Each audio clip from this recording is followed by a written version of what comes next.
How to buy Bitcoin on crypto.com. Hi everybody, welcome back to our channel. In this video, I'll be showing you the procedure on how can you buy Bitcoin on crypto.com. So you need to follow these steps. So first of all, you need to download and install crypto.com app from the App Store or Google Play Store. After which you need to go ahead and create your account and verify your identity with your documents or government issued ID as well.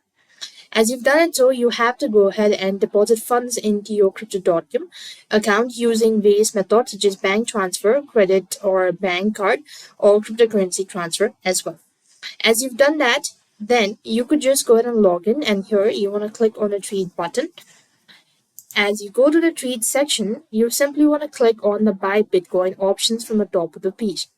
As you click on it, next field, you could find a list of assets that you could go ahead and buy. So first thing you want to do is select the particular Bitcoin that you wish to buy. After which you need to go ahead and enter in the exact amount, how much you want to buy and all that stuff. And if you are sure about it, then you want to go ahead and read the terms and conditions, mark on it, and you'll have successfully bought Bitcoin on Coinbase on your crypto.com. So that is how it works. I hope the video was helpful. Make sure to like, share, and subscribe. Thank you for watching. See you in the next video.